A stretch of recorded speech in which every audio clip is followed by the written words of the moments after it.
March 15, 1943. The North Atlantic.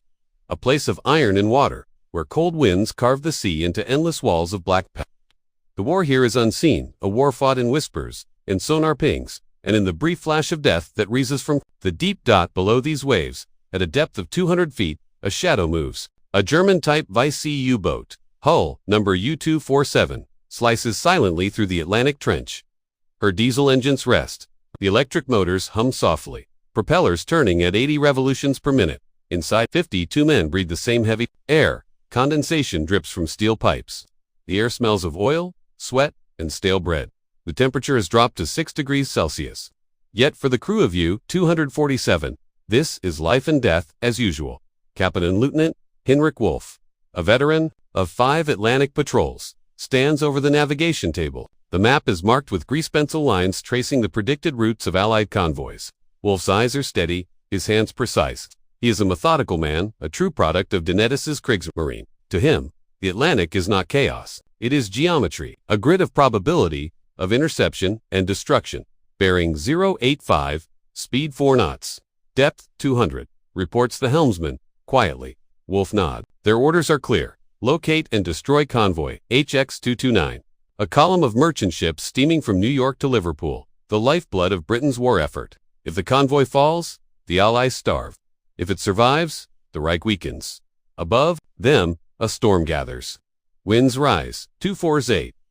Waves tower 30 feet high, breaking against the invisible ceiling of the ocean. The U-boat rides below the chaos. Immune to the fury above. Inside the cramped control room, the hydrophone operator, a thin young sailor with hollow eyes, presses his headset tighter. His world is sound, the faint hum of distant propellers, the pulse of the sea. He listens, breathes, and then reports. No escorts detected. Ocean clear. Wolf allows himself a rare smile. The enemy is deaf and blind, or so he believes. Cut to the surface. The night sky above the Atlantic. 400 miles to the southwest.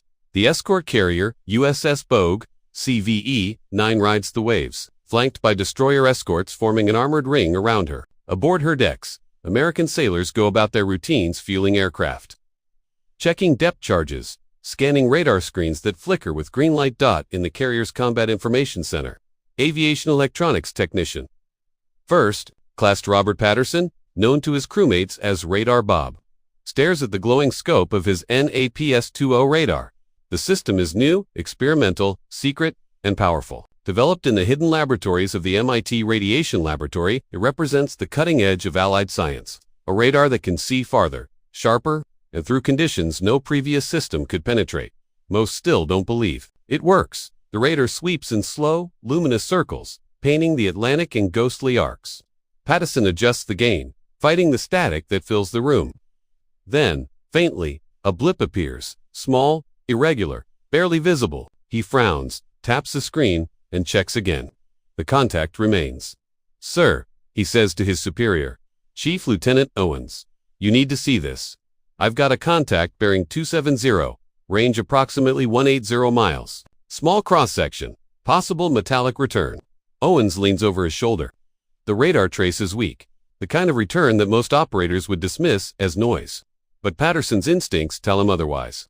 He's seen weather echoes, icebergs, flocks of birds. This is none of them. It's too deliberate, too solid. Could be a submarine, Owens mutters. But that range impossible. And yet, the impossible is exactly what American scientists have just made real. For 18 months, engineers at MIT's secret laboratory, the Rad Lab, have been refining a technology that could turn the tide of war.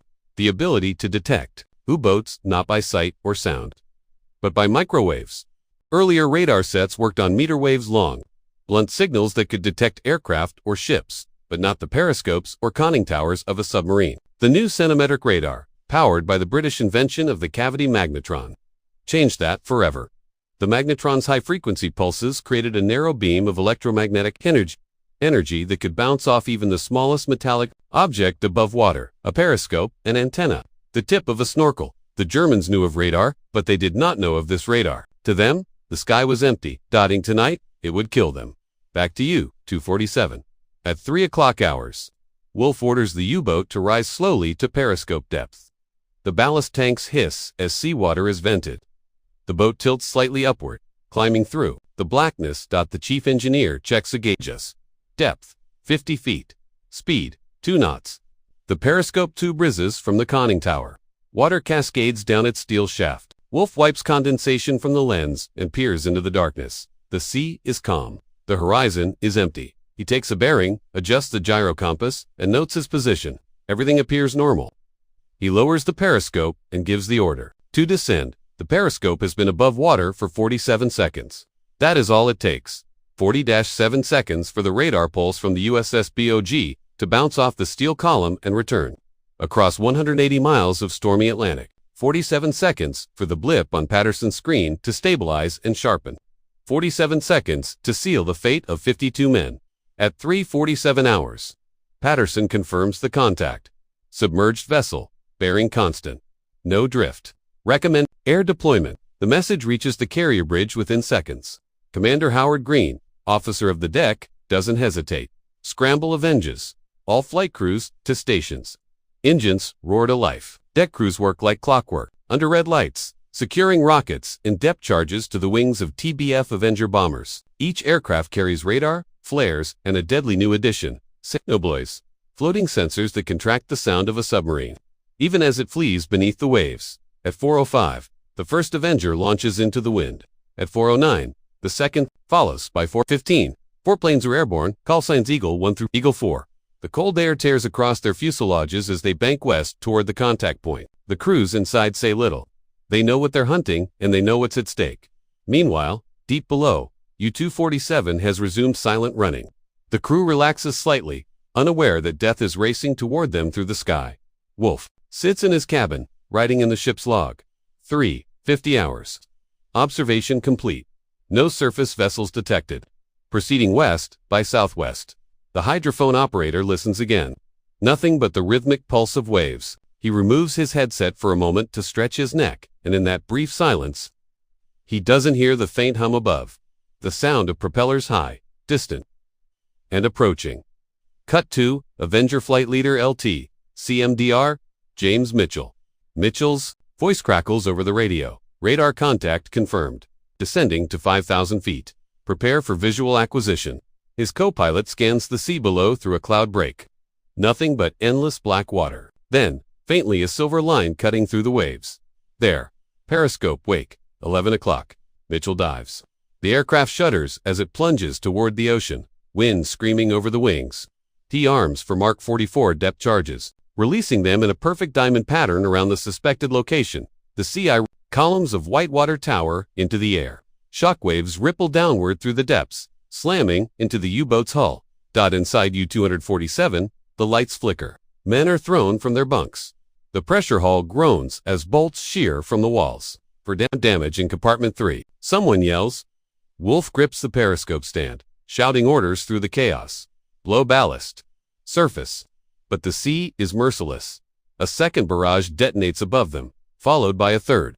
Pipes burst. Water floods the forward torpedo room. U-247 is dying, crushed by pressure and shock. At 4:32 hours, the sonar buoy aboard Eagle 2 records a final, violent explosion, then silence. Moments later, oil and debris begin to rise to the surface. The first aircraft circles low, dropping flares that bathe the water in a ghostly orange glow. Floating among the debris, a section of conning tower, a torn life vest, a logbook page, written in neat German script. The Atlantic claims the rest. On the Bogue, Patterson marks the radar. Contact has lost. The blip that once signaled a submarine fades into static. The room falls quiet. He leans back, rubbing his eyes. He knows what that means. Another U-boat. Gone. Another step closer to breaking Dinos's invisible army.